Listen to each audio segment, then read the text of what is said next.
Whether you're a beginner, intermediate, or even advanced level player, here are 5 opening mistakes that you want to avoid. I chose these 5 from my own experience based on how common and easy to make I think these mistakes are. So the first one here is called the center fork. So it's really common in a lot of different openings, but probably the most frequent occurrence of this is in this opening here. So after knight f3, knight f6, this is called the four knights opening. And white plays the mistake, bishop to c4, which looks like a very normal developing move. And the reason why this is a mistake is because black can simply take this pawn in the center, giving up the knight. And after white takes the knight back, black can fork both pieces with d5. And if you move the knight here, then you're losing the bishop. If you move the bishop, then you're losing the knight, right? So black will be able to take the piece back no matter what, and have a very comfortable position because they are simply trading a minor piece here in this position right out of the opening, and they have good center control. So let's say white does something like this.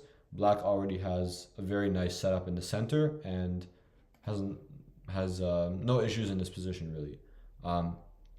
Now there's one case where this trap doesn't work. So let's say after bishop c4, if black played bishop c5 and white castles, you don't have to be worried about this trick now, because after the knight takes, this comes with an attack on the bishop on c5.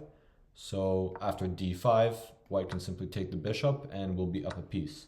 So this is the case where this trap would not be an issue.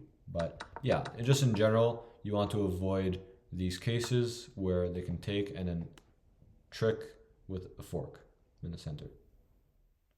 This next mistake that you want to avoid is also a very, very common type of mistake to make. It's a mistake I've made a lot in blitz games especially. So here's the most common example of this in this line over here. This is called the Ruy Lopez, when white plays bishop to b5. a6 is one of the main lines, and we'll just follow the main variation here for a little bit. So white will castle, black usually goes f6 defending the pawn, and white will go d4. Now black doesn't really have any choice. Usually this is a threat, right? So black would have to take on d4. And after the knight recaptures, to me, one of the most intuitive moves here would be bishop to c5. This is a move that simply attacks the knight and forces it to move, right? No, actually this would be a very big mistake, because in this position there would be queen to h5 check. So queen to h5 check, and it's a fork, right? So the king is checked and white would simply win the bishop. You cannot move the king or block this check without giving up the bishop, and so black would be losing a piece here. So anytime, this is a very common thing in openings, whenever you open a diagonal towards your king like this, whether it's this one or even the other side, you want to always be cautious about putting your minor pieces on either the 5th ranks or the 4th ranks for white or black. So no matter what color you're playing, no matter what rank here in the middle, you want to be always checking for these checks, right? Because that could be winning a piece, like in this case. So a better move here, for example, for black would be simply c5. This is a better way to force this knight to move. Let's say knight to b3, and then black can trade queens, and black has a very playable position here. So yeah, like I said, this is a very, very typical blunder to make in the opening, and it's one that happens in many different openings. The third mistake you want to avoid on this list is called the fishing pole trap. So it's again happens in many different variations in openings, but I'll show the most common occurrence of this. So again, it's in e4, e5. And same Ruy Lopez, for example. It could also happen in the Italian game, but I'll show this variation. So knight f6, white castles, and here there's a lot of moves here that are completely acceptable for black. bishop c5 or knight takes e4. But black could try this trick, knight g4, hoping for white to go h3, which would be a good move, and black goes h5.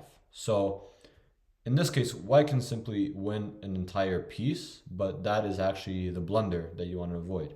So if white were to take this piece, black would be winning after h takes back. And the reason why this is so bad for white is because black has an open h file to work with to attack white's king, and white will be unable to defend this. So for example, your knight is attacked, right? So if white moves the knight, actually the game is immediately over after queen to h4 because you cannot stop the checkmates. The only move to prolong the game here would be f3, trying to run away with your king here, but the final move will be g3, and now your king cannot run away and it's mate on one of these two squares.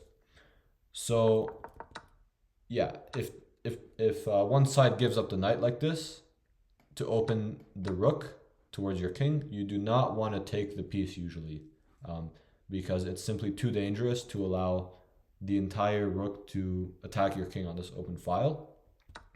So for example, if black would play h5, a better way to react to this would be to simply ignore this, right? Because if you don't take, then black cannot open the h file. So for example, a simple move like knight to c3 would be perfectly fine, because also black cannot get the queen in. So yeah, that would be next trap or next mistake you would want to avoid. This next one is a little bit unusual because it's actually not an absolute blunder, but it is a line in an opening that you don't really want to go for as black. So once again, it's an e4, e5, knight f3, knight c6, and bishop c4. This is the Italian opening, the Italian game. Black goes knight f6 here, and white plays knight to g5. So there's an attack on the f7 pawn. The only way to defend this pawn would be to block the bishop with d5, and white will take the pawn. And here the move that you should play is knight to a5. It's the main line. Knight takes d5, looks fine, but you're running into this issue over here, right? So white would be able to unleash the fried liver attack with the sacrifice knight takes f7. So the rook and queen are forked, so the king would have to take it and follow up queen to f3 check. Now this is a fork, right? So the king is checked and the knight is attacked a second time. So a very bad blunder here would be king to g8, because there would be queen takes the knight, and you'd have to trade the queens, and you're getting checkmated after bishop e6. So after queen to f3, if you go anywhere else, let's say to one of these squares, then white will simply take the knight and be with a queen or the bishop, and will be up a pawn with a big attack, and black cannot castle, right? So that would be losing for black. So the only move would be king to e6. But now the problem is that black is in this eternal pin, essentially, and white should not do this, of course, because now black is up a piece, because white had to sack the knight on f7 for this attack. So white will simply keep this pin alive and develop their pieces, castle, and it's going to be very, very difficult for black to defend this perfectly with the king on e6. Even though black is up a piece, with such a weak king and easy development for white, this is not an ideal opening to play for black, especially in faster time controls. The last mistake you want to avoid in the opening is actually two mistakes in one, as we'll see. It's most frequent in the French defense, which is e4, e6, d4, d5, knight c3, and this is one of the main moves, and usually black takes on e4, knight takes back, and knight f6. White trades the knights, puts the other knight on f3, and again, one of the most main moves here in this position, and I think pretty natural, is knight to c6. And white sets the trap, well, two traps actually, as we'll see, with bishop d3. it looks like it blunders the d4 pawn here, but if black takes it, white can take back, and after the queen takes, there's bishop to b5 check. So it's check towards the king. You have to block it with c6 or bishop d7, doesn't really matter. And the white queen would take black's queen because it is undefended. So you always have to watch for these like discovered checks, basically, especially in the French defense whenever it looks like white is giving up the d4 pawn. It doesn't happen just in this line, it happens in other lines as well, so it's just good to keep that in mind. But actually bishop d3 sets up another trap, which is if black plays, let's say, develops one of the bishops, let's say d7 or d6, doesn't matter, this would also be a blunder, an even bigger blunder, because white would be able to play bishop to g5 and the black queen is trapped. You cannot go forward anywhere because the bishops, the knight defends this bishop, you can't go this way because again the bishops, and of course you cannot go back, so black would lose the queen in this case. And so the same thing with bishop d6, there would be bishop g5 and the queen is still trapped. So black would have to use a move here to play h6, just preventing bishop to g5 altogether. And yeah, it's an interesting position here, but probably black is doing okay as long as you remember to play this h6 move and not to take the pawn on d4. So yeah, with that, I hope this helped you. If you enjoyed the video, please consider giving it a like and subscribing if you are a chess fan, and because I post a wide variety of cool chess. So yeah, thank you for watching.